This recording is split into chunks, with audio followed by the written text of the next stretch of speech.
नमस्कार दोस्तों। 2 जनवरी से लेकर 7 जनवरी के जितने भी द हिंदू और दूसरे न्यूज़पेपर्स के एडिटोरियल हमने डिस्कस किए थे उनकी हम रिवीजन अभी करने जा रहे हैं। देखिए, रिवीजन बहुत इंपॉर्टेंट है, जैसे हमने पहले भी डिस्कस किया था। जीतने के लिए खेल रहे हैं हम, सिर्फ फॉर्मेलिटी पूरे हमें नहीं करनी है। जब तक हम रिवीजन नहीं करेंगे कुछ फ़ायदा होगा नहीं, एग्जाम में इन पॉइंट्स को हम यूज़ नहीं कर सकेंगे।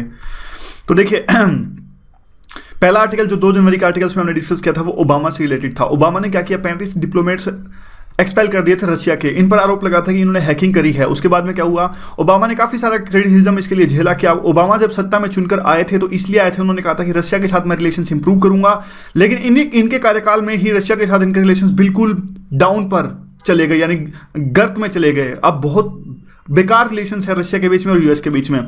काफ़ी मुद्दों पर इनके मतभेद है, जैसे कि सीरिया का जो इशू है उनमें से एक सबसे प्रमुख है। क्रीमिया के इशू पर भी काफ़ी इनमें मतभेद है। रशिया पर सैंक्शंस लगाए गए थे और इनको निकाल दिया गया था G8 से। रिपरकशंस क्या क्या हैं, देखिए अब आपको पता है कि कोल्ड वार में इनके रिलेशंस कितने बेकार थे और इसका दम पूरी दुनिया ने झेला था। उसके बाद से अब यूएस जो है वो एक यूनिपोलर वर्ल्ड बनाना चाहता है। वो चाहता है कि सिर्फ मैं ही एक पावर हूँ। और अब इन चीज़ें जैसे अब जो ओबामा ने किया उससे तो मैटर और भी ज़्यादा कॉम्प्लिकेट हो जाता है। और ट्रंप ने ये कहा कि जो ऑफिस ज्वाइन करेंगे यूएस के प्रेसिडेंट 20 जनवरी से, उन्होंने कहा कि देखिए मैं आऊँगा तो रिलेशन अच्छे कर दूंगा यूएस के साथ में। और देखते हैं कि नेक्स्ट एडमिनिस्ट्रेशन है वो कैसे बिहेव करता है। वे फॉरवर्ड क्या है, देखिए ट्रंप जो है वो एक तरह से पूरे का पूरी तस्वीर नहीं बदल सकते हैं। अगर वो पूरा का पूरा ओबामा की पॉलिसीज के खिलाफ जाते हैं और रशिया के साथ रिलेशन अच्छे करने की कोशिश करते हैं तो उनकी इस्टेब्लिशमेंट है उनको लड़ना पड़ेगा, ना सिर्फ अपने पार्टी के जो लोग हैं बल्कि एक सरकार में जो ब्यूरोक्रेट्स हैं उनसे भी। और अगर वो इग्नोर करते हैं, रिलेशन अच्छे नहीं करते हैं रशिया के साथ में, तो टेंशन जो कि क्यों यहाँ बरकरार रहेगी। इसलिए इन्हें फूक फूक कर कदम रखना पड़ेगा ट्रंप को भी। दूसरा आर्टिकल भी इसी से रिलेटेड था, कुछ अलग पॉइंट्स थे इसमें। ये कहते हैं कि देखिए एक तरफ तो ईरान जैसी न्यूक्लियर डील हुई, बहुत ही मुश्किल ये डील थी, इसमें रशिया और यूएस एक साथ में आए। लेकिन और देखिए दूसरा ये बात है कि जो सीरिया में इनकी जो बिल्कुल नहीं बन सकी और दोनों एक तरह से प्रोक्सी वार लड़ रहे हैं सीरिया के अंदर में। अगर असद रेजीम सरकार को सपोर्ट कर रहा है, रशिया हथियार दे रहा है रशिया, तो दूसरी तरफ रिबल्स को हथियार दे रहा है यूएस में। तो एक तरह से इनडायरेक्टली यूएस और रशिया ही वहां वार लड़ रहे थे। और अभी हाल में ही ट्रूस साइन किया, जैसे आपको पता होगा, टर्की और रशिया ने वहां पर। और इनिशियली तो देखिए जो ये एक्सपेल किए गए हैं डिप्लोमेट्स, इनिशियली तो यूएस ने कहा कि देखिए एक तरह से ये कुछ नहीं हुआ है ऐसे, और जो यूएस के इलेक्शन है फेयर हैं। लेकिन अब एकदम से उनको जो डिप्लोमेट्स थे उनको निकाल देना और सिर्फ 72 घंटों के अंदर में उनको टाइम दिया गया। इवन स्पेशल से एयरक्राफ्ट बुलाना पड़ा रशिया से उनको 72 घंटे के अंदर निकालने के लिए। उसके बाद में देखिए जो टेररिस्ट थ्रेट है, अब रशिया ये आरोप लगाता है कि देखिए एक यूएस के कारण ही पूरी दुनिया में इंस्टेबिलिटी फैली हुई है। वो एग्जांपल देते हैं नॉर्थ अफ्रीका से लेकर साउथ एशिया बॉर्डर, सभी जगह पे यूएस का ही कबाड़ा किया हुआ है। दूसरा है देखिए पॉलीसेंट्रिक वर्ल्ड ऑर्डर। रशिया चाहता है कि एक पॉलीसेंट्रिक वर्ल्ड ऑर्डर हो, सिर्फ यूएस की ताकत ना दिखे पूरे वर्ल्ड में, सभी कंट्रीज की, जैसे चाइना की भी पावर दिखे, हमारी भी पावर दिखे, यूएस की भी पावर दिखे। ऐसे नहीं सिर्फ एक ही सुपर पावर हो उसी की चले हर जगह। फिर ये कहते हैं कि देखिए हमें कंटेन करने की कोशिश करता है। ये कहता है कि हमें दबा के रखना चाहता है, रशिया कहता है यूएस हमें दबा के रखना चाहता है। इसीलिए इसने बैलिस्टिक मिसाइल डिफेंस का यूज़ किया और डिप्लॉय किया इसको इवन ब्लैक सी के अंदर में। फिर ये कहते हैं कि जो कैंपेन था, यानी जो कैंपेन था, प्रेसिडेंशियल कैंपेन था यूएस का, उसमें आरोप लगा कि रशिया ने इंटरफेरेंस की और जो डेमोक्रेटिक पार्टी थी उसके सिस्टम्स में हैकिंग करी, उससे ऐसी इंफॉर्मेशन लीक करी जिससे कि इनको फायदा होता ट्रंप को और हिलेरी क्लिंटन को नुकसान पहुंचता। उसके बाद में क्या हुआ, देखिए जो रशिया के यहाँ पे स्पोक्स पर्सन है वो तो साफ साफ देखिए यहाँ पे ओबामा को जिम्मेदार ठहराते हैं। वो कहते हैं जैसे आज रशिया और यूएस के रिलेशंस खराब है उसके लिए ओबामा जिम्मेदार है। इवन जो जॉन कैरी है उसकी ये तारीफ करते हैं। उसके बाद ये कहते हैं कि देखिए आप एक बात बताइए कि नाटो तो है, देखिए नाटो आई थी, वो आई थी कोल्ड वार के दौरान में, लेकिन आज तो कोल्ड वार है भी नहीं। फिर आपने नाटो आज तक इसको अबेंडन क्यों नहीं किया और इसको डिसोल्यूशन इसका क्यों नहीं किया? क्योंकि वो सेम आरोप लगाते हैं कि जो यूएस है वो रशिया को दबा के रखना चाहता है। फिर ये कहते हैं कि देखिए इवन जो एक नाटो का समिट हुआ था उसमें यूएस ने कहा था कि आज 2 गंभीर समस्याएं नाटो के सामने हैं। नाटो आपको पता होगा कि जो यूएस प्लस में जो यूरोप के कुछ कंट्रीज का एक गठबंधन है जो इकट्ठा होकर लड़ता है, जो इनके खिलाफ में जो ताकतें उभरती हैं या फिर जो इनके सामने खतरा पैदा करती हैं। नाटो की समिट में ओबामा ने कहा था कि देखिए 2 आज सबसे बड़ी चुनौतियां हैं, एक तो जिहादी और दूसरा रशिया।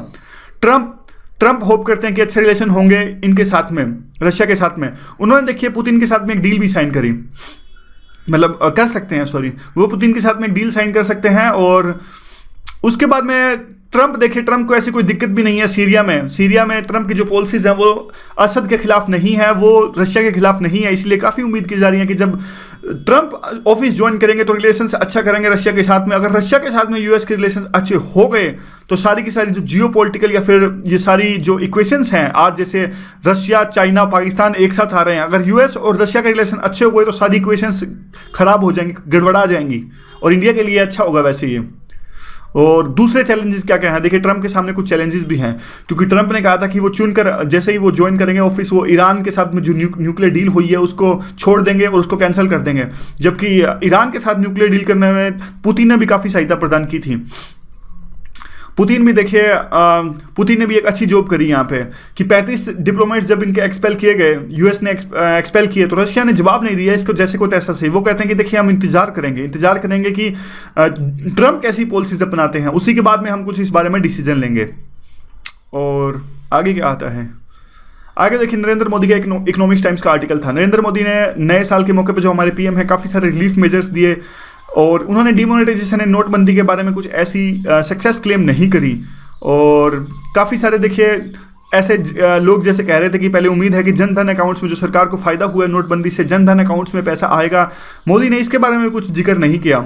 तो मोदी ने कहा कि, हमारे प्राइम मिनिस्टर ने कहा कि देखिए जो घोषणाएं करी हैं, एडिटोरियल इस पर कह रहा है कि इन घोषणाओं से तो देखिए बैंक पर जो बोझ है वो और ज़्यादा आएगा। कैसे आएगा, क्योंकि देखिए सरकार ने यहाँ पे क्या किया, इंटरेस्ट रेट्स कम कर दिया हाउसिंग लोन पर, 9 लाख पे 4% कम कर दिए, 3% कम कर दिए। तो आंकड़े तो याद रखने की जरूरत है नहीं हमें, लेकिन फिर भी हमें थोड़ा पता होना चाहिए कि लार्जर वॉल्यूम ऑफ क्रेडिट, ये कहते हैं कि जो एमएसएमई है, मीडियम एंड स्मॉल एंटरप्राइजेज है, उनके लिए भी काफ़ी सोप्स की घोषणा करी, फार्मर्स के लिए लोन को वेव राइट ऑफ करने की बात कही। और इसके लिए देखिए एडिशनल पेपर जो है क्रेडिट गारंटी स्कीम के लिए वो चाहिए होता था, वो देखिए वो काफ़ी हो गया है। मतलब कहने का मतलब ये है कि पेपर वर्क काफ़ी क्रिएट हो गया है, क्रेडिट गारंटी जो स्कीम्स हैं। और बाद में देखिए जो बात उभर के आती है वो ये उभर के आती है कि सारा का सारा जो बर्डन है वो बैंक्स पर ज़्यादा आ गया है, यानी सरकार ने जो अपना जो बोझ है बैंक्स पे लाद दिया है। इवन जो ये डिमोनेटाइजेशन के बाद में भी, और जो ये अब ये वेलफेयर मेजर्स घोषित किया गया है, इससे तो और भी उन पर बर्डन आएगा। अब देखिए गवर्नमेंट को बजट में कुछ ना कुछ करना पड़ेगा बैंक्स के लिए, क्योंकि बैंक तो ऑलरेडी आपको पता होगा, एक तो उन पे एनपीएस पहले से था, और ऊपर से अब उनके फाइनेंसिस है काफ़ी स्ट्रेंड है। तो 6,000 जो मोदी ने बात करी है पैसे देने के लिए जो प्रेग्नेंट वुमन को, देखिए ये चीज़ तो पहले से थी फूड सिक्योरिटी एक्ट में, तो कुछ भी नया इसमें नहीं है। और जो टैक्स कलेक्शंस हैं वो तो इस बात पर डिपेंड करेगी कि किस तरह से हमारी जो इकोनॉमी है वो फाइनेंशियल शॉक जो नोटबंदी के बाद में आया इसको एब्जॉर्ब कर पाता है। बस यही पूरा आर्टिकल था। आगे आता है देखिए 3 जनवरी के आर्टिकल्स। 3 जनवरी में कौन कौन से आर्टिकल थे?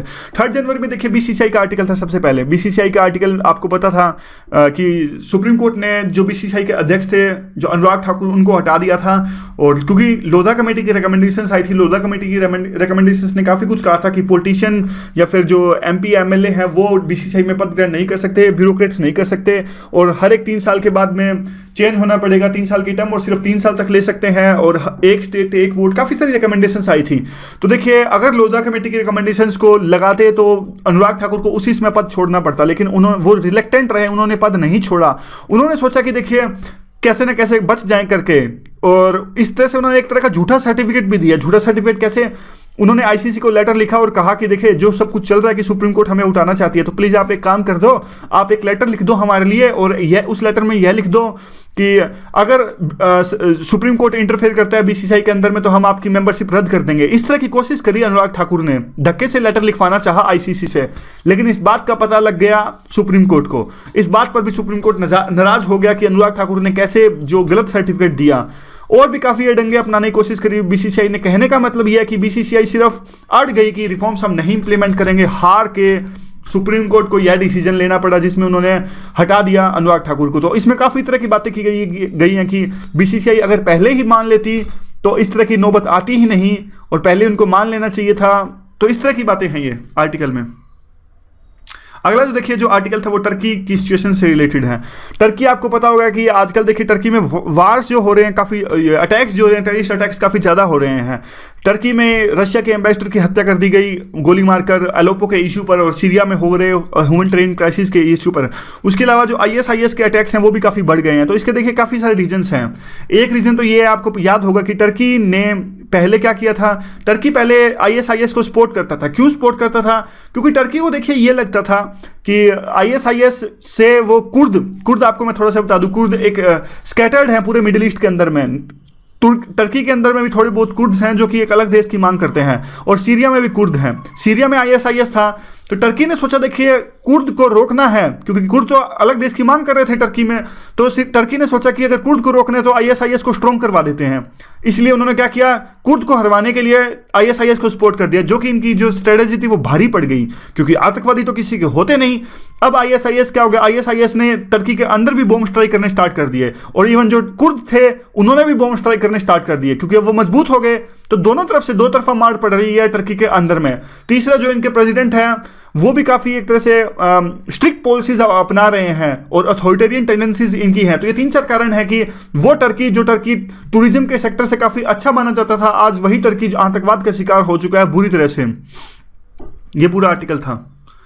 आगे क्या है, आगे जो आर्टिकल है वो आर्मी चीफ की अपॉइंटमेंट से रिलेटेड। आपको पता होगा कि विपिन रावत जी को बनाया गया है आर्मी का चीफ, और सरपास कर दिया गया है 2 जो सीनियर ऑफिसर्स थे, जिनका नाम था वो था परवीन बख्शी। तो अब क्यों दिया गया, क्या इसके रिपरकशंस रहे, ये पूरा आर्टिकल है। देखिए कहते हैं कि कौन कौन से इश्यूज इन्वॉल्व हैं आर्मी चीफ की विपिन रावत की अपॉइंटमेंट में। पहली तो बात ये करते हैं कि देखिए अच्छा खासा एक प्रेसिडेंट स्थापित था पहले कि सीनियर ऑफिसर्स को आर्मी चीफ बनाया जाता था। अगर आपने वो तोड़ा है तो कोई बात नहीं, अच्छी बात है, लेकिन आप कुछ ठोस रीजन तो दीजिए इसका। जो आपने इसका प्रोवाइड किया है रीजन, वो रीजन ठोस नहीं है। आप कहते हैं कि ऑपरेशनल क्वालिटी ज़्यादा है विपिन रावत में, तो ये कहते हैं कि देखिए सारे के सारे जो ऑफिसर्स होते हैं इक्वली कॉम्पिटेंट होते हैं। अगर इक्वली कॉम्पिटेंट ना होते तो लेफ्टिनेंट जनरल से ऊपर जाते ही ना। ऊपर से बात कहते हैं कि जो प्रमोशन होता है देखिए वो क्राइटेरिया सब्जेक्टिव है काफ़ी ज़्यादा, क्योंकि एसीआर रिपोर्ट के बेस पे प्रमोशन किया जाता है। एसीआर रिपोर्ट जो कि अपने आप में काफ़ी सब्जेक्टिव है ये। तीसरा कहते हैं कि रिक्वायर्ड एक्सपीरियंस की बात जो कही गई है जनरल रावत की, क्या इसका मतलब यह है कि इंडियन आर्मी सिर्फ एक काउंटर इंसर्जेंसी से रिलेटेड है? नहीं, इंडियन आर्मी का बहुत ज़्यादा काम है, और यह कहना कि इसलिए उनको बनाया गया तो ये अपने आप में एक तरह से आर्मी है, व्यंग्यात्मक बात यह है। ऊपर में और भी काफ़ी सारे रीजन है। देखिए लास्ट में एक पॉइंट ये भी देते हैं, इसलिए गलत था क्योंकि एक तरह से ये गलत प्रेसिडेंट स्थापित किया गया है। कल को आर्मी जो जनरल्स हैं वो पॉलिटिशियंस के चापलूसी करने लगेंगे, क्योंकि उनको लगेगा कि देखिए अब तो सरकार के हाथ में है, हमें अपॉइंट करना, तो कम से कम सरकार की चापलूसी करेंगे तो हमें इसका फ़ायदा हो सकता है। तो जो पॉलिटिशियन है उनकी इंटरफेरेंस खराब है इसके अंदर में, अपॉइंटमेंट के अंदर में। और कौन कौन से इश्यूज़ हैं, और देखिए मान लीजिए 3 थे, 2 सीनियर जनरल्स को सरपास किया गया था। पहले को तो देखिए बात हो रही है कि उनको सेट किया जाएगा कहीं ना कहीं, जैसे कि डिफेंस स्टाफ कमेटी या फिर दूसरी जगह पे उनको सेट किया जाएगा। उससे नीचे जो थे वो थे लेफ्टिनेंट जनरल मोहम्मद अली हरीज। तो देखिए एक तरह से यह भी गलत सिग्नल गया है कि सरकार नहीं चाहती थी कि एक मुस्लिम जनरल हमारे आर्मी के चीफ बने, तो इसलिए सरकार ने पहले से तीसरे नंबर वाले को बना दिया। तो ये गलत सिग्नल है। सेकुलर आर्मी हमारी है, उसको सेकुलर ही रहने देना चाहिए, ऐसा लिख रहे हैं आर्टिकल के अंदर में। और भी देखिए कहते हैं कि प्रमोशन रिलेटेड जो डिस्क्रिमिनेशन होता है वो भी काफ़ी ज़्यादा होता है। कौन कौन से इश्यूज आते हैं कि देखिए कहते हैं कि जो आर्मी चीफ होते हैं ये अपने अपने बंदों को बढ़िया बढ़िया पोजीशंस पर लगाते हैं। 2 एग्जांपल ये देते हैं। एक तो एग्जांपल देते हैं दलबीर सुहाग का। ये कहते हैं कि दलबीर सुहाग ने अपने गोरखा राइफल्स के बंदों को लगाया, और दूसरे नंबर पर आते हैं ये जो हमारे वीके सिंह, इन्होंने भी राजपूताना राइफल्स के बंदों को अपनी अपनी बढ़िया बढ़िया पोजीशंस पर लगाया, और काफ़ी कह सकते हैं कि यहाँ पे नेपोटिज्म और फेवरेटिज्म चलता है आर्मी में भी। फिर ये कहते हैं कि किस तरह से वीके सिंह लड़े सरकार से अपनी कार्यकाल को लेकर, डेट ऑफ बर्थ को लेकर, ये भी सबने देखा, ये जगजाहिर हुआ। रिपरकशंस क्या क्या है इस चीज़ के देखिए। सबसे पहले तो ये आर्टिकल नंबर 14 का वायलेशन है। दूसरा ये सेंस ऑफ रिसेंटमेंट है जो आर्मी ऑफिसर्स में, ये अच्छी नहीं है, कहीं ना कहीं इससे हमारी नेशनल सिक्योरिटी खतरे में पड़ जाएगी। और तीसरा जो इशू है पॉलिटिसाइजेशन ऑफ अफेयर्स हो रहा है, ये कहीं ना कहीं नेशनल सिक्योरिटी की इंप्लीकेशंस हैं। मोराल जो डाउन होता है आर्मी का इससे अंदर, और जो इंट्रा सर्विस यानी आर्मी के अंदर में जो विक्टिमहुड की भावना आती है, इससे हमारी स्ट्रेंथ है, जो स्ट्रेंथ है, यूनाइटेड स्ट्रेंथ है, वो काफ़ी कमज़ोर होती है। वे फॉरवर्ड क्या होना चाहिए, ये कहते हैं कि देखिए अब ये इशू सिर्फ आर्मी का नहीं है, और कहीं ना कहीं इसकी जो आर्मी चीफ की अपॉइंटमेंट होती है वो एक रैशनल तरीके से होनी चाहिए। तो 2 एग्जांपल देते हैं, 2 तरीके से आर्मी चीफ की अपॉइंटमेंट हो सकती है। एक तो एग्जांपल देते हैं कि कुछ पार्लियामेंट्री कमेटी गठित की जाए जो ये आर्मी चीफ की अपॉइंटमेंट करे। दूसरा ये एग्जांपल ये देते हैं कि कुछ इस तरह के, जैसे सीबीआई या फिर सीवीसी के जो चीफ की नियुक्ति होती है वैसे ही आर्मी चीफ की नियुक्ति होनी चाहिए कि कुछ 3-4 बंदे मिलके, कुछ पैनल मिलके, जैसे कि एक पीएम हो, एक चीफ जस्टिस ऑफ इंडिया हो, एक अपोजिशन पार्टी के लीडर हो, इस तरह से 4-5 स्पीकर हो, 4-5 जो डिग्निटरीज मिलके बड़े बड़े हमारे देश के बाकी अपॉइंटमेंट्स करते हैं जैसे कि सीबीआई या फिर सीवीसी, वैसे ही आर्मी चीफ की नियुक्ति होनी चाहिए। और डिफेंस मिनिस्टर और आर्मी चीफ को भी चाहिए कि जो रिसेंटमेंट है आर्मी के अंदर में उनको एड्रेस करें, और आर्मी की जो लीडरशिप है उनको पैरोकियल जो टेंडेंसीज है उससे ऊपर उठकर काम करना चाहिए। आगे देखिए जो आर्टिकल था ये अर्बन डेवलपमेंट इशू से रिलेटेड था। ये कहते हैं कि अर्बन डेवलपमेंट हमारी हुई नहीं आज़ादी के बाद से ढंग से, और आखिरकार काफ़ी सालों के बाद में सिर्फ एक अच्छा प्रोजेक्ट आया था JNNURM 2005 में आया था, लेकिन फिर भी इसमें काफ़ी मिसमैनेजमेंट हुई, पैरोकिलिज्म और कुछ शेयर्स ज़्यादा फेवर किए गए प्रोजेक्ट्स देने में और भेदभाव किया गया बाकी स्टेट के साथ में। तो कोई टॉप डाउन अप्रोच थी इसमें, ऊपर वाले डिसाइड करते थे कहाँ कहाँ प्रोजेक्ट्स आने हैं, नीचे वालों को कोई रोल ही नहीं था। और बाद में देखिए लास्ट 2 क्वार्टर्स में रश होता था, यानी शुरू में, साल के शुरू में जब फाइनेंशियल ईयर स्टार्ट होता था तब तो प्रोजेक्ट्स अनाउंस करते नहीं थे। बाद में साल के अंत में इन्हें लगता था कि अगर देखिए प्रोजेक्ट्स लैप्स हो जाएंगे, पैसा हमारा लैप्स हो जाएगा, तब ये साल के लास्ट 2 सालों में काफ़ी सारे प्रोजेक्ट्स एकदम से लाते थे। तो अब गवर्नमेंट क्या कर रही है, देखिए अब गवर्नमेंट की अप्रोच चेंज हो सकी है। अब सिटीजन पार्टिसिपेशन पर जोर दिया जा रहा है। अब 1 करोड़ सिटीजन्स ने कंट्रीब्यूट किया स्मार्ट सिटी के अंदर में, और अब बॉटम अप अप्रोच हमारी हो गई है। स्टेट्स सिर्फ देखिए आधे अधूरे प्रोजेक्ट नहीं भेजते, अगर आधे अधूरे भेजते हैं तो सेंट्रल गवर्नमेंट उनको रिजेक्ट कर देती हैं। अमृत और स्मार्ट सिटी चलाई गई है, कॉम्प्रिहेंसिव असेसमेंट चलाया गया है इंफ्रास्ट्रक्चर डेफिसिट का, और मांगा जाता है उनसे और कहा जाता है कि पहले आप असेसमेंट दीजिए कौन कौन से प्रोजेक्ट्स आप चलाना चाहते हो, तभी उनको पैसे मिलते हैं। सिटीज इंपावर्ड हो गई हैं, टेक्निकल कैपेबिलिटीज थे अपने आप में वो कैपेबल हो गई हैं। गवर्नमेंट और क्या कर रही है, फोल्डर की तरह इस्तेमाल कर सकते हैं आप इन पॉइंट्स को। ये कहते हैं कि देखिए सरकार ने क्या किया, इन्वेस्टमेंट अब आने वाले 3 साल के लिए एक साथ अप्रूव करना स्टार्ट कर दी। इससे क्या होता है, फ्यूचरिस्टिक अप्रोच हो जाती है। स्टेट्स को पता है कि हम कहाँ 3 साल के अंदर पैसा आ जाए तो प्लानिंग उनकी अच्छे से हो सकती है, कहाँ हम लैग कर रहे हैं वहीं ये प्रोजेक्ट चला सकते हैं। पुणे और अहमदाबाद अब देखिए म्यूनसिपल बॉन्ड लॉन्च करने जा रहे हैं काफ़ी जल्दी ही, और जो फंड्स होगा उनको एक गवर्नेंस से भी लिंक कर दिया गया है कि जितनी अच्छी गवर्नेंस आपकी होगी उतनी अच्छे फंड्स आपको मिलेंगे। पब्लिक प्राइवेट जो पार्टनरशिप है उस पर जोर दिया जा रहा है, और सिंगल विंडो पर जोर दिया जा रहा है कि एक ही विंडो पर सारा का सारा काम हो जाए और रेड टेपिटिज्म जो होता है वो ना होए। फिर ये कहते हैं कि ग्राउंड में क्या क्या हुआ है, first batch of smart cities already आ गई हैं और ओपन डेफिकेशन फ्री हो गई है 500 सिटी और टाउन हमारे आंध्र प्रदेश, गुजरात, सिक्किम, ये इन्होंने अपने अपने सभी टाउन्स और सिटीज़ को ओपन डेफिकेशन फ्री घोषित कर दिया है। फिर कहते हैं कि शुरुआत तो मुश्किल है, देखिए जल्द हम इस पे और ज़्यादा काम करेंगे। इस आर्टिकल में बताया गया है कि चाइल्ड स्टंटिंग जो है एक गंभीर समस्या है। ये कहते हैं कि देखिए किसी भी चाइल्ड के लिए जो शुरू के 2 साल होते हैं काफ़ी इंपॉर्टेंट रहते हैं, और जो चाइल्ड की हेल्थ है वो मदर की हेल्थ पे भी डिपेंड करता है। लेकिन जो हमारी मदर्स हैं वो बाद में खाना खाती हैं, घर में आपने देखा होगा कि वूमन बाद में खाना खाती हैं और बच्चा हुआ खाना खाती हैं, काफ़ी अच्छी जो खुराक है उनको नहीं मिल पाती, और उनकी हेल्थ का असर साफ साफ बच्चों पर भी पड़ता है। इसी तरह से बाद में इंटरलिंकिंग करते हैं किस प्रकार जो वूमन बाद में खाने की प्रैक्टिस है वूमन की किस प्रकार से इफेक्ट करती है चाइल्ड की हेल्थ को भी। देखिए higher cases of child stunting, Indian womens are so malnourished, और डिस्क्रिमिनेशन होता है वुमन के खिलाफ में। तो ये बाद में कहते हैं कि देखिए गर्ल्स के साथ में काफ़ी भेदभाव होता है, और जो इन्फेंसी एज है, जो इन्फेंसी एज होती है इसमें से बॉयज़ के कंपैरिजन में काफ़ी कम गर्ल्स बाहर आ पाती हैं। और जो फैमिलीज़ हैं आज भी कुछ ऐसे सेक्शंस हैं जहाँ पे फैमिलीज़ काफ़ी कम इन्वेस्ट करती है वुमन के एजुकेशन में और अकाउंट्स में कम पैसे डलवाते हैं। और ये वही बात है कि रेफ्रिजरेटर की सुविधा नहीं होती इसलिए बाद में खाना खाते हैं, अच्छा खाना नहीं होता, क्वालिटी वाला खाना नहीं होता, कम खाना होता है, इसलिए उनकी हेल्थ इफेक्ट होती है। तो क्या किया जा सकता है इस बारे में? देखिए सरकार तो फोर्स नहीं कर सकती, सरकार किसी को कह नहीं सकती इस तरह से कि आप वुमन को पहले खिलाइए बाद में खिलाइए, और लेकिन इस पे इम्प्लीकेशंस भी हैं। तो क्या जाए, कुछ ऐसी चीज़ें हैं वो तो कम से कम सरकार कर सकती है, जैसे कम से कम इसको पब्लिसाइज तो करे, कंडेम तो करे इस बात को कि भाई गलत बात है ये, और गर्ल एजुकेशन पे जोर दे, जो दहेज प्रथा है उस पर सख्ताई से कार्रवाई करे, मैरिज की चॉइस जो वुमन की है और उस चीज़ को सपोर्ट करे गवर्नमेंट, और फीमेल लेबर पार्टिसिपेशन ये जिसका साफ साफ फर्क पड़ता है वुमन के स्टेटस पे वो भी सरकार को करना चाहिए। उसके बाद में क्या आता है 4 जनवरी के, देखिए हम आर्टिकल्स अब डिस्कस करने जा रहे हैं। 4 जनवरी में कौन कौन से आर्टिकल्स इंपॉर्टेंट थे?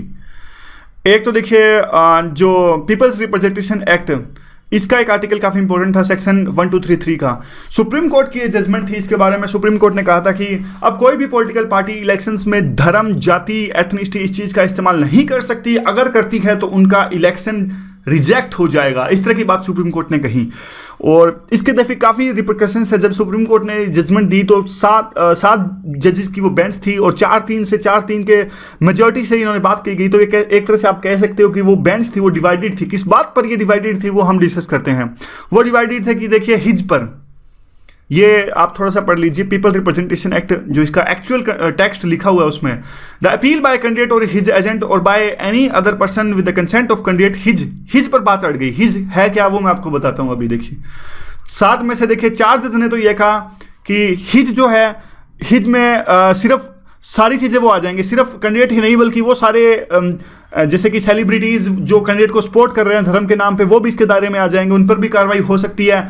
इवन जो धर्म के बाबा होते हैं, आजकल आपने पता होगा कि संत, साधु संत जिनके डेरे होते हैं वो भी कैंडिडेट को कई बार धर्म के नाम पे सपोर्ट करते हैं, तो उन पर भी कार्रवाई हो सकती है। और इसके अलावा हम भी अगर धर्म के नाम पे वोट देते हैं तो हम भी उसके चपेटे में आ जाएंगे। तो हिज का मतलब सब लोग जो धर्म के नाम पर इलेक्शंस में पार्टिसिपेट करने जा रहे हैं।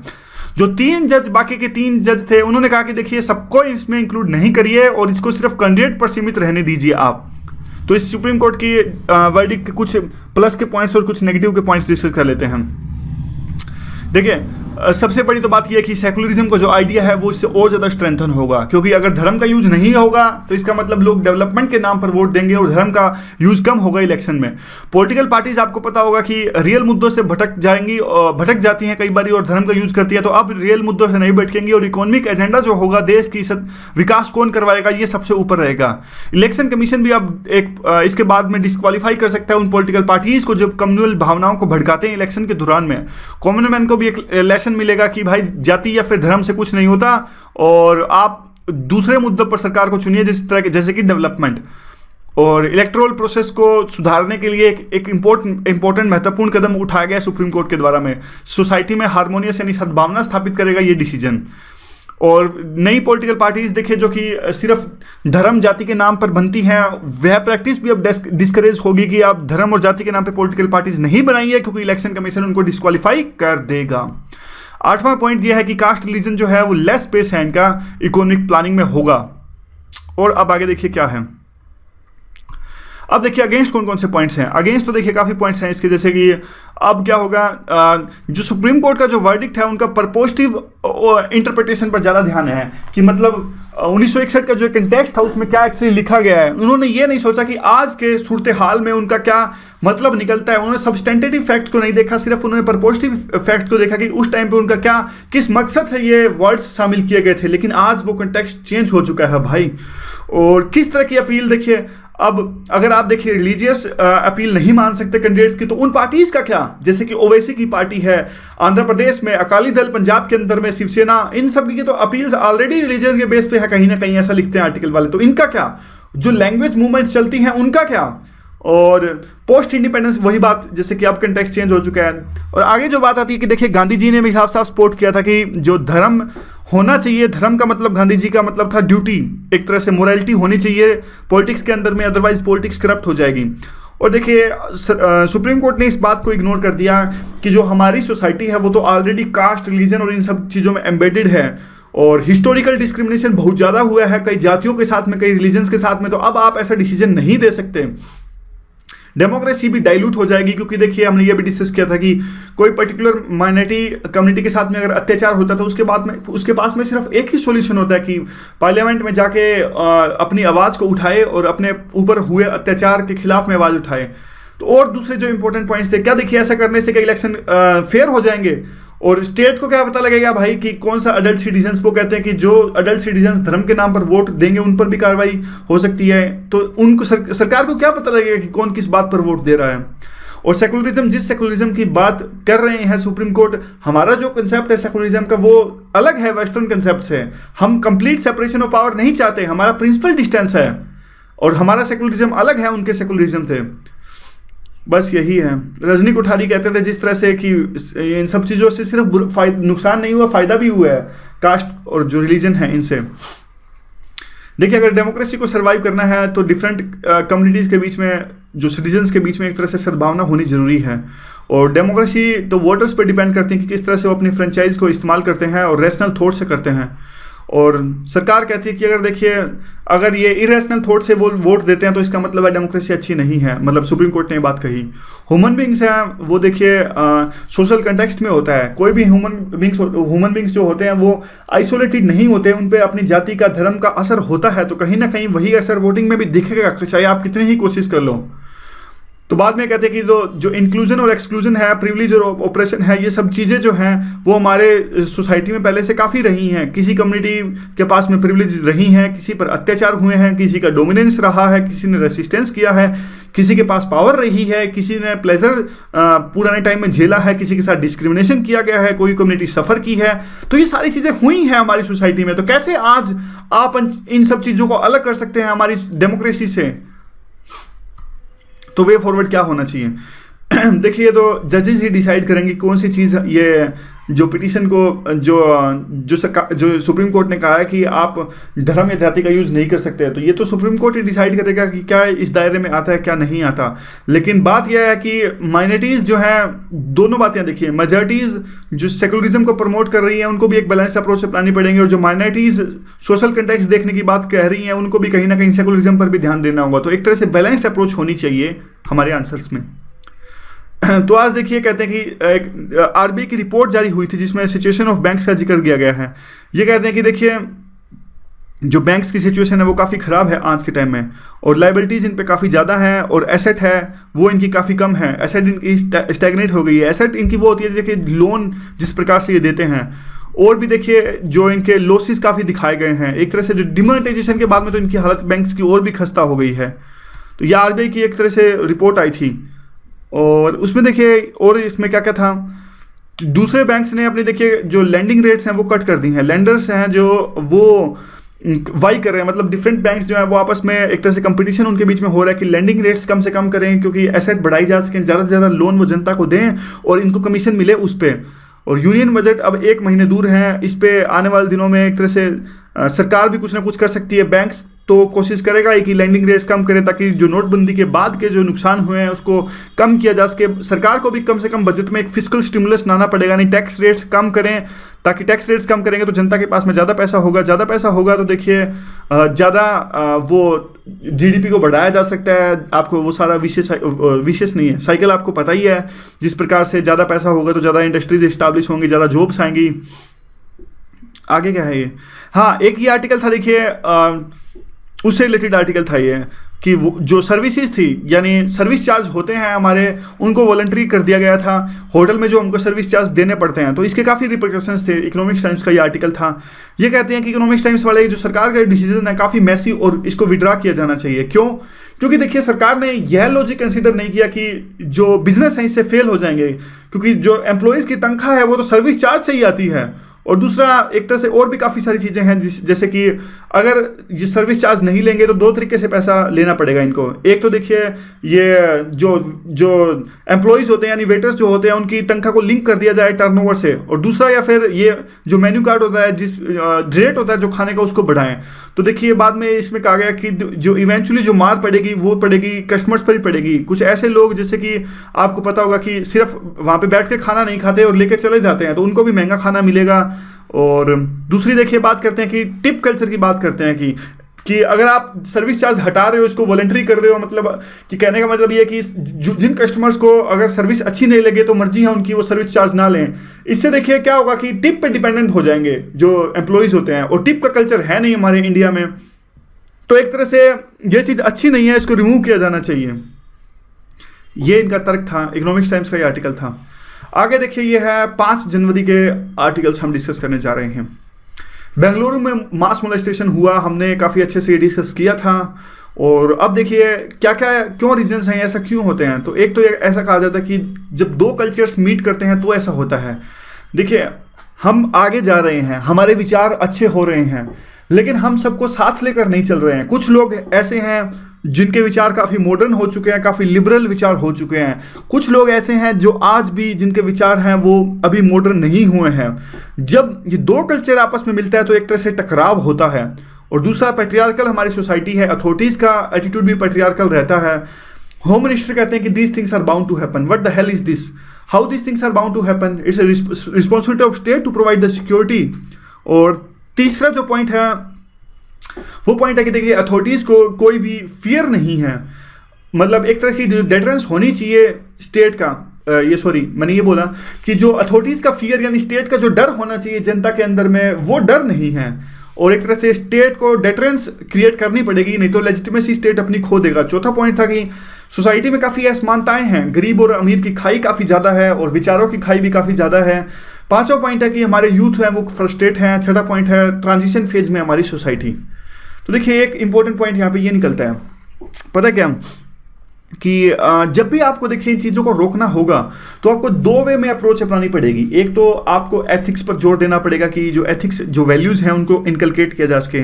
दूसरी जो चीज़ है देखिए वो हमें इस बात पर भी बल देना पड़ेगा कि डेटरेंस भी हो, यानी कैरेट एंड स्टिक की पॉलिसी जैसा ब्रिटिश सरकार ने अपनाई थी हमारे Indian freedom struggle for freedom में, वैसी ही पॉलिसी हमें अपनानी पड़ेगी। कहीं ना कहीं वैल्यूज़ भी जनरेट करनी पड़ेगी और दूसरा कहीं ना कहीं मतलब प्रॉपर वे में इसको कैरेट एंड स्टिक तो आप नहीं कह सकते, लेकिन फिर भी कहने का मतलब है मॉडरेट और एक्सट्रीमिस्ट दोनों पॉलिसी सरकार को अपनानी पड़ेगी। कहीं ना कहीं वैल्यूज़ भी आनी चाहिए जनता में, कहीं ना कहीं डर भी होना चाहिए। और आगे क्या है, कैसे इनको एड्रेस किया जा सकता है, कुछ ऐसे पॉइंट्स हम डिस्कस कर लेते हैं। देखिए कैसे इनको रोका जाए। लिबरल सोसाइटी है, देखिए हमारी डेमोक्रेटिक सोसाइटी हमारी है, तो टॉलरेशन को हमें इनकलकेट करना चाहिए, जैसा पॉइंट हमने अभी डिस्कस किया। दूसरा जो इंपॉर्टेंट पॉइंट है यहाँ पे, हमें एग्जाम्पल सेट करने चाहिए। जो कल्प्रिट्स हैं देखिए अब सरकार इन कल्प्रिट्स को पकड़े और ज़्यादा से ज़्यादा कड़ी से कड़ी सजा इनको दिलवाई जाए कानून के हिसाब से, ताकि एक तरह से एग्जाम्पल सेट हो सके, डर पैदा हो सके। और बस थर्ड पॉइंट तो इसी से रिलेटेड है, यूथ के पोटेंशियल को हार्नेस करना होगा, अदरवाइज ये एक्सप्लोजन इसका हो जाएगा और काफ़ी नुकसान हमें इसके झेलने पड़ेंगे।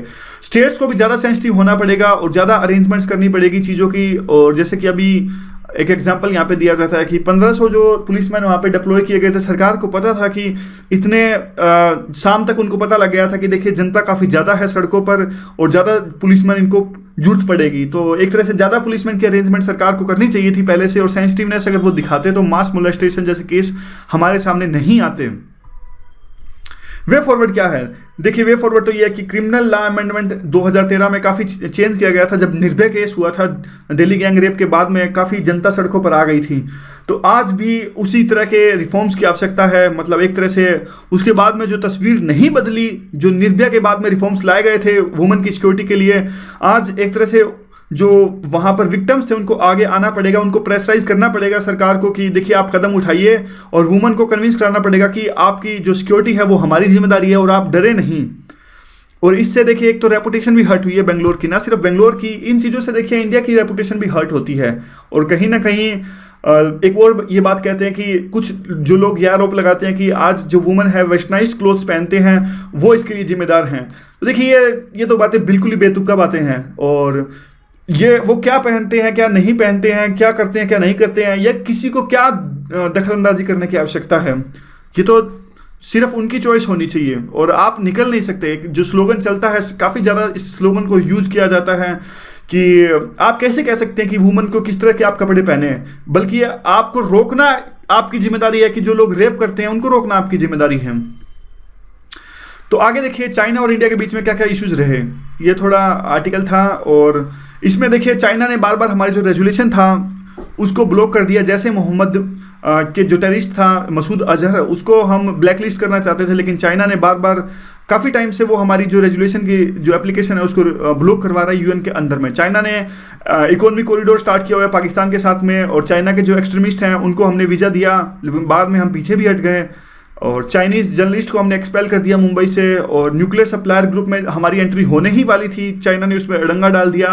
साउथ चाइना सी में भी हम चाइना के खिलाफ खड़े हैं, हम यूएस और जापान के साथ में यहाँ पे एक्सरसाइजेज करते हैं। तो ये सारा आर्टिकल था यहाँ पर। आगे भी है थोड़ा, ये कहते हैं कि देखिए चाइना बार बार हमारी पास्ट में भी ऐसा किया, उन्होंने हमारी एप्लीकेशन रद्द कर देता है, लेकिन इस बार क्वेश्चन अलग है, क्योंकि ये जो अजहर नाम का टेररिस्ट जो है, इसके तो साफ साफ सबूत है किस तरह से इसने जो हमारा विमान था एक अपहरण किया गया था 1999 में, किस तरह की इसकी भागीदारी रही। और ये बार बार देखिए 2 साल, इवन 2 साल के बाद ही 9/11 अटैक हुआ, मतलब सबूत काफ़ी है, देखिए वो इंपॉर्टेंट नहीं है एग्जाम के दृष्टिकोण से। ये कहते हैं देखिए अभी तक इसको शामिल नहीं किया गया, ब्लैक लिस्ट नहीं किया गया है। और फिर ये थोड़ा टाइमलाइन बताते हैं किस तरह से जब 9/11 अटैक हुआ था तो उसके 2 साल बाद ही एक कमेटी गठित की गई थी जो टेररिस्ट को ब्लैक लिस्ट करने के लिए। उस कमेटी का नाम था, नाम तो कुछ जरूरी नहीं है, मतलब किस तरह का रेजुलेशन है 1267। आज 15 साल हो गए, लेकिन पार्लियामेंट अटैक भी उसने टेररिस्ट ने करवाया हमारे देश के अंदर में, लेकिन आज तक उसको ब्लैक लिस्ट नहीं किया गया। और ये सिर्फ एक इशू नहीं है, इससे कई सारे रीजंस हैं कि क्यों चाइना बार बार डंगा डालता है। एक तो साफ साफ देखिए बायलैटरल इशू तो है ही। दूसरे इशू कौन कौन से हैं? दूसरा इशू ये है देखिए यूएस और रशिया के रिलेशंस। आज हम यूएस के पाले में खड़े हैं, हमारे रिलेशंस यूएस के साथ में ज़्यादा अच्छे हैं। तो कहीं ना कहीं जो चाइना है वो रशिया के साथ में अपनी नज़दीकियाँ वो बढ़ा रहा है, तो हम यूएस के पाले में खड़े हैं, तो चाइना यूएस का विरोध करता है, आपको पता ही है। तो इसका कहीं ना कहीं इफेक्ट हमारे रिलेशंस पे हो रहा है। फिर ये कहते हैं कि देखिए व्लादिमीर पुतिन थे, उन्होंने भी काफ़ी अच्छा एक तरह से बात कही। उन्होंने कही थी जब टेररिस्ट अटैक हुआ था यूएस में 2001 में, तो उन्होंने इस बात को सपोर्ट किया था कि आप जो भी कदम उठाते हैं हम आपके साथ हैं। लेकिन आज उसके बाद में बहुत तरह के आरोप लगे यूएस के ऊपर में, किस तरह से उन्होंने रेजुलेशंस का गलत इस्तेमाल किया और इराक में अटैक किया, अफगानिस्तान में अटैक किया अपने फ़ायदे के लिए। तो आज पुतिन भी इनका साथ नहीं देते हैं और पुतिन कहते हैं कि आप किस तरह से आप जो अड्डे यूएस ने बना रखे हैं अफगानिस्तान के अंदर में और सेंट्रल एशियन कंट्रीज़ में, यूएस इन जो रशिया है उन अड्डों का अब विरोध करने लगा है। वो कहते हैं कि देखिए आपने अड्डा बना रखा है अपना अफगानिस्तान के अंदर, हम इस बात को सहन नहीं करेंगे। क्या आप सहन, वो रशिया कहता है यूएस को, क्या आप इस बात को सहन कर लेंगे कि हम मैक्सिको के अंदर, मैक्सिको जो कि आपका पड़ोसी देश है उसके अंदर में हम अपना अड्डा बनाएं? नहीं। एक और जो दूसरा रीजन था देखिए वो था नैरेटिव्स का। सॉरी, पहले जो स्टेट्स थे टेररिज्म के मुद्दे पर किसी बात की देखिए कॉम्प्रोमाइज़ नहीं करते थे। अब एग्जांपल ले लीजिए किसी भी देश का, रशिया, यूएस, चाइना, ये सब टेररिज्म के मुद्दे पर किसी से मतभेद नहीं कर सकते। आज देखिए आज जो नैरेटिव है टेररिज्म का वो चेंज हो चुका है। आज इवन जो यूएस है वो भी तालिबान से एक तरह से बातचीत कर रहा है ताकि एक शांति स्थापित की जा सके अफगानिस्तान के अंदर में। तो आज काफ़ी जो नैरेटिव्स हैं वो चेंज हो चुके हैं। इवन तुर्की ने आईएसआईएस का सपोर्ट किया और उसके खिलाफ में कोई सैंक्शंस नहीं जारी किए गए। तीसरा जो रीजन है देखिए चाइना, रशिया और पाकिस्तान, इनके बीच में भी जो नज़दीकियाँ वो बढ़ रही हैं और काफ़ी ज़्यादा इंडिया के लिए भी खतरे की घंटी है। तीनों देशों की एक मीटिंग हुई, कुछ तालिबान के जो लीडर्स थे उनके खिलाफ में रेजुलेशन को, उनके खिलाफ में जो कुछ टेररिस्ट हैं उनको ब्लैक लिस्ट ना करने की बात की गई, मतलब किसको कुछ बचाया जाए ताकि शांति स्थापित की जाए अफगानिस्तान के अंदर में, शांति वार्ता का रास्ता तैयार किया जा सके। और देखिए तालिबान ने भी एक स्टेटमेंट दी कि हम इंफ्रास्ट्रक्चर जो प्रोजेक्ट्स हैं उनको नुकसान नहीं पहुंचाएंगे। तो कहीं ना कहीं रशिया, चाइना, पाकिस्तान की नज़दीकियाँ तालिबान के साथ बढ़ रही हैं और यूएस है वो सरकार के साथ में अफगानिस्तान की, हम यूएस के साथ में, हम अफगानिस्तान की सरकार के साथ में हैं। और दूसरे मुद्दे देख लीजिए, इस तनातनी में देखिए अभी तक जो तालिबान के नए चीफ हैं उनको अभी तक ब्लैक लिस्ट नहीं किया गया है। इवन जो इंडिया ने एक कॉम्प्रिहेंसिव कन्वेंशन ऑन टेररिज्म की बात कही थी वो भी अभी तक उसका भी कुछ नहीं हुआ है। तो कहीं ना कहीं एक तरह से सहमति नहीं देखने को मिल रही है। फिर ये कहते हैं कि देखिए हमारे रशिया के साथ रिलेशंस है वो अब अच्छे नहीं हैं। अच्छे का मतलब जितना अच्छे पहले थे उतना अच्छे नहीं है। कहीं ना कहीं रशिया अब हमारा विरोध करने लगा है। ये एग्जांपल देते हैं कि मल्टीलेटरल फोरम्स जैसे कि हेरात ऑफ जो ये थी हार्ट ऑफ एशिया कॉन्फ्रेंस थी, उसमें रशिया ने कहा कि पाकिस्तान, जो हमने आरोप लगाए थे पाकिस्तान किस तरह से टेररिज्म को यूज करता है, रशिया ने इस बात को नकार दिया। और इवन ब्रिक्स के जो समिट थे उसमें भी इन्होंने कहा कि उसने, रशिया के फॉरेन मिनिस्टर ने कहा कि देखिए आप इस तरह के प्लेटफॉर्म्स का यूज़ मत कीजिए मल्टीलेटरल प्लेटफॉर्म्स का अपना एजेंडा आगे करने के लिए। तो एक तरह से आज हमें जरूरत है कि हम रशिया को एश्योरेंस दें कि देखिए हमारे रिलेशंस आज भी उतने ही अच्छे हैं आपके साथ में जितना पहले थे, और आप इस बात को गंभीरता से इंडिया को लेना होगा और मिलिट्री कॉन्ट्रैक्ट्स देने होंगे रशिया को भी। अगला जो आर्टिकल था वो रेसलिंग से रिलेटेड था। रेसलिंग आपको पता है कि थोड़ा तो पहले इसकी टाइमलाइन डिस्कस की गई थी। दंगल एक मूवी आई थी अभी, शुरू में कहते हैं कि देखिए रेसलिंग के काफ़ी लिंकेजेस हैं एंशिएंट हिस्ट्री में, रामायण में, महाभारत में, मराठा मुगल लिंक्स, तो काफ़ी रेसलिंग को दिखाया गया है। पहले 1952 में पहला पदक जीता जो दादा साहब जादव थे इन्होंने ब्रोंज में। उसके बाद में असली जोर पकड़ा, हाईलाइट हुई ये खेल 2008 में जब सुशील कुमार ने हमारे लिए पहला पदक जीता। साक्षी मलिक और जो फोगाट सिस्टर्स थे और योगेश्वर दत्त, इन्होंने भी पदक जीते अब उसके बाद में। तो अब देखिए वुमेन रेसलिंग पर ये पर्टिकुलर आर्टिकल जो है वो रिलेटेड है। आमिर खान की मूवी आई है दंगल, उसमें काफ़ी हाईलाइट हुआ है। साक्षी मलिक और जो फोगाट जो सिस्टर्स हैं वो हरियाणा, जहाँ की सेक्स रेशो बहुत कम है और उससे रिलेटेड है। बैटल ऑफ प्रिसेप्शन है ये कहते हैं कि देखिए, ये कहते हैं कि 1904 के आसपास सेंट लुइस ओलंपिक में रेसलिंग को पहली बार इंक्लूड किया गया था। और उसके एक सेंचुरी के बाद में, ऑलमोस्ट एक सेंचुरी के बाद में, वुमेन्स को भी जगह दी गई इस रेसलिंग के खेल में। इसीलिए सस्पेंड कर दिया गया रेसलिंग को। सस्पेंड पता किस लिए किया गया था, एक बार अब फिर से इंक्लूड कर लिया गया था, वो बात अलग है। 2013 में वुमेन इवन रेसलिंग को ही सस्पेंड कर दिया गया ओलंपिक्स में, क्योंकि एक बात पर सस्पेंड कर दिया गया था, क्योंकि इसमें काफ़ी भेदभाव होता था मेन और वुमेन के बीच में। मेन को तो काफ़ी ज़्यादा मेडल्स दिए जाते थे, जीतने के लिए उनको मौका दिया जाता था, लेकिन वुमेन को उतना ज़्यादा मौका नहीं दिया जाता था। इसमें डिस्क्रिमिनेशन था। इसी बात को लेकर जो ओलंपिक कमेटी थे उन्होंने वो रेसलिंग को सस्पेंड कर दिया, हालांकि दोबारा वो ले आए थे। फिर ये कहते हैं कि रेसलिंग के साथ मतभेद क्यों होता है। रेसलिंग के साथ देखिए मतभेद इसलिए होता है क्योंकि एक तरह से यूँ कहा जाता है कि जो रेसलिंग का जो ये गेम है वो मस्कुलिनिटी का गेम है और वायलेंस को ग्लोरीफाई करता है। इसमें फिजिकल स्किल्स का होना काफ़ी ज़रूरी है, जो कि गलत है देखिए। और इसमें देखिए वो बात है कि जो अगर वुमेन रेसलर्स को आगे बढ़ना है रेसलिंग में, तो उनको पहले तो ये दिखाना पड़ेगा कि देखिए वो उतना ही कम्पिटेंट है जितना कि मेल। तो इसलिए पहले उनको मेल को हराना पड़ता है, और वही तो किया। जो फोगाट सिस्टर्स हैं, गीता ने पहले बॉयज़ को हराया अपने लोकेलिटी के अंदर में, तब जाके उनकी क्रेडिबिलिटी इस्टेब्लिश हो सकी कि वो ये गेम जीत सकते हैं। और दूसरी जो बात, जिस बात पर रेसलिंग को वेट किया जाता है, देखिए वेट जो है रेसलिंग में वेट तो काफ़ी कम होता है। इसमें भी टेक्निक की आवश्यकता होती है, और सिर्फ स्ट्रेंथ से आप काम नहीं चला सकते। स्ट्रेंथ और जो पावर है उसको तो एक प्रिसाइज वे में यूज किया जाता है। और दूसरा ये कहते हैं कि ये सिखाया जाता है कि फेयर कंपटीशन इसमें होता है। एक तरह से ये कहा जाता है कि देखिए इसमें तो आप दूसरे की जो फिजिकल पावर है उसकी मजबूरी का फ़ायदा उठाते हो, तो इसीलिए इस गेम के साथ में थोड़ा बहुत स्टिग्मा अटैच्ड है। लेकिन देखिए रेसलिंग तो कहने को देखिए एक वायलेंट गेम है, लेकिन इसमें सिखाया जाता है कि आपको देखिए जो इंजरी नहीं करनी है एक लेवल के बाद में ओपोनेंट पे। लेजिटिमेट जो मूव्स हैं जिससे दूसरे की बॉडी को नुकसान ना पहुंचे, इस तरह के मूव्स सिर्फ आपको खेलने हैं। और अब देखिए जो स्टिग्मा है वो धीरे धीरे दूर हो रहा है, जिस तरह से सिस्टर्स जीत कर आई हैं, और साक्षी मलिक ने भी पदक जीता है। और जो इंटरनेशनल जो मेडल जीता गया था 2010 में कॉमनवेल्थ गेम्स में, उसके बाद में काफ़ी हाईलाइट हुआ ये गेम। और स्पोर्ट्स सेंसिटाइज करता है सोसाइटी को, और सोसाइटी को जोड़ता है। तो ये जो इन गर्ल्स की जो अचीवमेंट्स हैं, इससे ये गेम आगे बढ़ेगा। तो अब देखिए जो ट्रंप है वो किस तरह की पॉलिसीज अपना सकते हैं, क्योंकि ट्रंप का स्टैंड अब जगजाहिर हो चुका है। ट्रंप ने कहा कि देखिए वो TPP है, जो ट्रांस पैसिफिक पार्टनरशिप है 12 देशों का, ये आने के बाद में ये इसे आप कह सकते हैं कि निरस्त कर देंगे। इवन पाकिस्तान देख लीजिए, पाकिस्तान के साथ में उनकी पॉलिसी एक तरह से स्ट्रिक्ट हो सकती है, क्योंकि पाकिस्तान आपको पता है कि एक टेररिज्म जो है प्रमोट करता है, और ट्रंप जो है रेडिकल टेररिज्म के बिल्कुल खिलाफ हैं।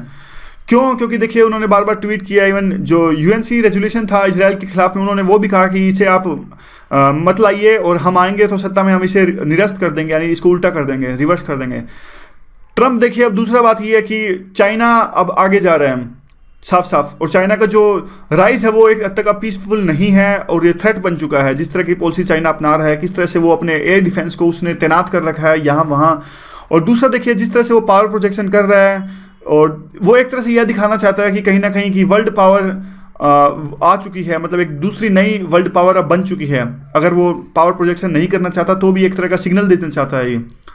दूसरा है कि इसीलिए जो रियलिस्टिक जॉइंट ट्रेनिंग या फिर बहुत कुछ चल रहा है वर्ल्ड के अंदर में, कुछ देश मिलके जो जॉइंट ट्रेनिंग करते हैं। इवन चाइना भी देख ले कितना एग्रेसिव रवैया चाइना ने अपनाया हुआ है। और दलाई लामा अगर हमारे अरुणाचल प्रदेश में जाते हैं या फिर मंगोलिया के अंदर जाते हैं, तब भी चाइना इस चीज़ का विरोध करता है। तो आगे क्या है? पाकिस्तान फैक्टर तो देखिए यही है कि आपको पता होगा कि किस तरह से पाकिस्तान अब होगा क्या। देखिए पाकिस्तान के साथ में रिलेशन से ख़राब चल रहे हैं, लेकिन पिछले कुछ दिनों से एक तरह का काम है। इसका कारण यह भी हो सकता है कि नए चीफ की नियुक्ति हुई है पाकिस्तान के अंदर में, तो रिलेशन हो सकता है। ऐसा भी हो सकता है कि कुछ बैक चैनल जो है काफ़ी एक्टिविटी चल रही हो, और बैक चैनल में काफ़ी कोशिश की जा रही हो रिलेशन इंप्रूव करने की। तो डायनामिक्स जो है वो काफ़ी चेंज हो रहे हैं। जिस प्रकार से हमने डिस्कस किया कि किस तरह से चाइना, पाकिस्तान और रशिया एक साथ आ रहे हैं। तालिबान पे उन्होंने बात करी। ईरान ने भी कहा कि जो भारत जो पोर्ट बना रहा है छाबार पोर्ट, वो गदार पोर्ट का सिस्टर पोर्ट होना चाहिए। इवन जो तुर्कमेनिस्तान है, यहाँ पे देखिए कहाँ गया, गुम हो गया, चलो सुन लीजिए। जो तुर्कमेनिस्तान है उसने भी कहा कि देखिए हम एक तरह से जो कॉरिडोर है, ये चाइना पाकिस्तान इकोनॉमिक कॉरिडोर है, हम भी इसके साथ जुड़ने को तैयार हैं। और बस तो यह भी है कि देखिए जो डायनामिक्स है वो चेंज हो रहे हैं, और जो अफगानिस्तान में अभी बहुत कुछ होने वाला है, तो एक तरह से कहीं ना कहीं इंडिया पीछे ना छूट जाए इन सभी एक्टिविटीज से, तो हमें एक तरह से जो है केयरफुल अप्रोच अपनानी पड़ेगी। वे फॉरवर्ड क्या है? देखिए वे फॉरवर्ड में ये कहते हैं कि जो स्ट्रॉन्ग मिलिट्री है वो फाउंडेशन होती है डिप्लोमेसी की। जब तक आपकी जो मिलिट्री स्ट्रॉन्ग नहीं होगी तो आप क्या लेके जाओगे? जिसके पास ताकत है उसी की तो बात सुनी जाती है। तो हमें ज़्यादा एलोकेशन करना पड़ेगा फंड्स में, बजट में अच्छा प्रावधान करना पड़ेगा, तभी हमारी सुनी जाएगी। तो एक तरह से अब बजट आने वाला है और उसके बाद तो इलेक्शन आ जाएगा, तो इलेक्शन में तो और भी बहुत सारी चीज़ें होती हैं, तो सरकार को अपना बजट का एलोकेशन बढ़ाना चाहिए। 6 जनवरी में कौन कौन से आर्टिकल थे? फेक न्यूज़ का आर्टिकल था। देखिए किस तरह से फेक न्यूज़ आजकल होती है कि फर्जी न्यूज़ जो सोशल मीडिया में वायरल हो जाती है। काफ़ी सारे एग्जांपल्स दिए गए हैं जिस प्रकार से पाकिस्तान के डिफेंस मिनिस्टर ने जवाब दिया इजराइल के ट्वीट पर। पहले कहा गया था कि 2000 की नोट में जीपीएस चिप है। ये सारी फर्जी बातें हैं, मतलब फर्जी न्यूज़ शेयर हो जाती है, वायरल हो जाती है फेसबुक पर या फिर ट्विटर पर। ये सारी सोशल मीडिया वेबसाइट्स हैं। क्यों होती है? देखिए आजकल इंटरनेट कनेक्शन सबके पास में अवेलेबल है, मतलब जो लोग पढ़े लिखे हैं, जो मोबाइल का यूज़ करते हैं। रियल टाइम न्यूज़ है, वो एक तरह से कंपटीशन चल रहा है सोशल मीडिया प्लेटफॉर्म में या फिर न्यूज़ इंडस्ट्रीज़ में ज़्यादा से ज़्यादा लाइक्स के लिए। और फेसबुक जैसे जो है सोशल मीडिया वेबसाइट्स हैं उसका लोग यूज़ बहुत करते हैं और ये वायरल हो जाती हैं। इम्पैक्ट क्या होता है? इम्पैक्ट काफ़ी रियल होता है, पोटेंशियल फार रीचिंग इसका इम्पैक्ट होता है, कन्फ्यूजन क्रिएट हो जाती है जनता के बीच में। और यूएस के इलेक्शंस में इसका यूज़ किया गया, और यूरोप में काफ़ी इलेक्शंस होने हैं। तो अब जर्मनी ने कहा है कि देखिए हम 5 लाख का फाइन लगा देंगे फेसबुक पर अगर आप जो फेक न्यूज़ को शेयर करते हो। इवन इटली ने एक बात कही कि पूरे यूरोप को मिलकर एक तरह से रेगुलेटर अपनाना होगा। तो वे फॉरवर्ड इसके लिए क्या हो सकता है? वे फॉरवर्ड तो देखिए यही हो सकता है कि जो सरकार अगर इसको करेगी तो देखिए सरकार इस पर कुछ करेगी तो सरकार इसके नाम पे freedom of speech and expression को भी कर्व कर सकती है। तो इस इंडस्ट्रीज में से ही उठ के किसी को आगे आना पड़ेगा, इनको मिलके फेक न्यूज़ को मॉनिटर करना पड़ेगा और देखना पड़ेगा, इनको प्रॉपर फाइन लगाया जाए, क्योंकि देखिए इनकी क्रेडिबिलिटी है वो हर्ट हो जाएगी जब तक कि ये जो सोशल मीडिया वाले जो अपने आप को रेगुलेट नहीं करेंगे। तो इस तरह से कुछ रेगुलेशन की बात है कि इनको मिलकर रेगुलेशन करना पड़ेगा, नहीं तो सरकार इन पे फाइन लगाए। और ये भी एक स्ट्रिक्ट रवैया, स्ट्रिक्ट एडवर्टाइजिंग जो स्टैंडर्ड्स इनके होने चाहिए। बेंगलोर में जो इंसिडेंस हुआ उसके बाद में पुलिसिंग पे बात की गई है कि स्टेट की जो पुलिसेस हैं आजकल बहुत you can say that inefficient हो गई हैं, निठल्ली हो गई हैं। क्यों होती हैं ये सब? तो 3-4 इसके रीजंस दिए जाते हैं कि एक तो देखिए अपनी रिस्पॉन्सिबिलिटी है उसके प्रति ये इनडिफरेंट हो जाते हैं, कंप्लेसेंट रवैया ये अपना लेते हैं, इनसेंसिटिव हो जाते हैं। दूसरा जो रीजन है कि पुलिस रिलक्टेंट होती है कि फोर्स यूज़ करने पे, इनको डर लगता है कि कहीं लाठीचार्ज कर दिया तो देखिए पॉलिटिशियंस हमारी ट्रांसफ़र कर देंगे और कहेंगे कि आपने क्यों लाठीचार्ज किया। और जो लीडरशिप डेफिसिट आजकल छोटे से छोटा भी डिसीजन लेना हो तो हमें क्या होता है, जो डीजीपी हैं वो चीफ मिनिस्टर या होम मिनिस्टर से पूछते हैं क्या मैं डिसीजन ले लूँ, तो इस वजह से डरते बहुत हैं। तो पुलिस को सोल्यूशन क्या है? देखिए पुलिस को सोल्यूशन ये है कि ज़्यादा ऑटोनॉमी दिए जाने की आवश्यकता है। पुलिस को सीखना होगा अपनी मिस्टेक से, और जैसे कि अब बेंगलोर में इंसिडेंस हुआ तो सभी स्टेट्स की पुलिस को इससे कुछ ना कुछ सीखना चाहिए। और जो इंस्टीट्यूशनल विजडम पर हमारा जोर होना चाहिए, किसी बंदे के एक्सपीरियंस पर हमारा जोर ना होकर एक तरह से इंस्टीट्यूशनल जो एविडेंस, जो विजडम है उन पर हमारा जोर होना चाहिए। कि यानी जो पुलिस डिपार्टमेंट है उनकी एक तरह से आप कह सकते हो कि जो पूरे का पूरा पुलिस डिपार्टमेंट का एक्सपीरियंस हो उस पर बल दिया जाना ज़्यादा जरूरी है। वे फॉरवर्ड क्या हो सकता है? पब्लिक को आगे आना पड़ेगा। इसमें तो वही बातें करते हैं हमने पहले जो डिस्कस किया कि पब्लिक को आगे आना चाहिए, एक एग्जाम्पल सेट होना चाहिए और प्रेशराइज करो सरकार को कि वो स्ट्रॉन्ग एक्शन ले कल्प्रिट्स के खिलाफ में। इस तरह की जो बातें हैं वो हैं इसमें। अगला जो आर्टिकल था देखिए यूनाइटेड नेशन से रिलेटेड आर्टिकल था। यूनाइटेड नेशन आपको पता है कि जो एंटोनियो जो गुटेरेस हैं ये अभी जो बान की मून के बाद में यूनाइटेड नेशंस के सेक्रेटरी जनरल बने। काफ़ी सारे चैलेंजेस इनके सामने थे। इस तरह की बात की गई थी कि इनके सामने सिक्योरिटी जो काउंसिल थी उसमें पैरालिसिस है, उसको दूर किया जाए। क्लाइमेट चेंज को जो कॉन्फ्रेंस होनी है उस पर एक प्रॉपर डिसीजन आज के नॉर्थ कोरिया क्राइसिस, अफ्रीका में जो वार चल रहे हैं। लेकिन एक बात उस टाइम पे डिस्कस नहीं गई थी कि किस तरह से जो ट्रंप हैं, ट्रंप अपनी पॉलिसीज अपनाएंगे। और ट्रंप ने देखिए अब क्या कहा, ट्रंप ने कहा कि यूनाइटेड नेशंस है वो सिर्फ एक टॉकिंग सोप्स है, यहाँ पर लोग इकट्ठा होते हैं लेकिन कुछ कंक्रीट डिसीजन यहाँ पे नहीं आता है। ट्रंप ने पहले भी इस तरह की काफ़ी बातें कही जो यूनाइटेड नेशंस के खिलाफ हैं, और भी जो काफ़ी ज़्यादा स्टैंड्स हैं जैसे कि ईरान के मुद्दे पर, क्लाइमेट चेंज के मुद्दे पर। इन सब के जैसे यहाँ पे देखिए Iran, nuclear deal, refugee crisis और वेस्ट एशिया, इन सब मुद्दों पर जो यूनाइटेड नेशंस की राय है वो ट्रंप की राय से बिल्कुल अलग है, और यह इसलिए इंपॉर्टेंट हो जाता है कि देखिए अगर जो ट्रंप है वो यूएन के खिलाफ में अपना पॉलिसीज अपनाते हैं तो एक तरह से ये इस पे गंभीर परिणाम भुगतने पड़ सकते हैं, क्योंकि यूएस काफ़ी ज़्यादा सपोर्ट करता है। यूएस सपोर्ट करता है देखिए 22% जो रेगुलर बजट का, और 28% करता है ये जो पीस कीपिंग फोर्स होता है इसका, यानी 8 बिलियन। तो कुछ डेटा इस तरह से। तो वे फॉरवर्ड यही है कि देखिए इस बॉडी को रिफॉर्म किया जाए, और कहीं ना कहीं जो ट्रंप है उनको भी एक तरह से जो सिक्योरिटी जनरल है उनको भी एक तरह से कोशिश करनी चाहिए कि जो प्रेसिडेंट से मिलें और जो भी कंसर्न्स हैं वो उनको दूर करें और रिफॉर्म्स लाएं ताकि इसकी लेजिटिमेसी फिर से स्थापित हो सके। तो इस तरह की ये बात है। आगे देखते हैं कौन सा आर्टिकल है। काफ़ी फूड हमारा वेस्ट हो जाता है, इकोनॉमिक्स टाइम्स का ये आर्टिकल था। देखिए ये कहते हैं कि देखिए वर्ड्स जितना हमारा खाना बनता है उतना, देखिए काफ़ी ज़्यादा गला सूख गया मेरा। जो थोड़े बहुत आर्टिकल्स पढ़े हैं वो बाद में डिस्कस कर लेंगे, बहुत सूख गया गला, आगे बोला नहीं जा रहा है। सो इस रिवीजन के डिस्कशन में बस इतना ही। Thank you very much for discussion.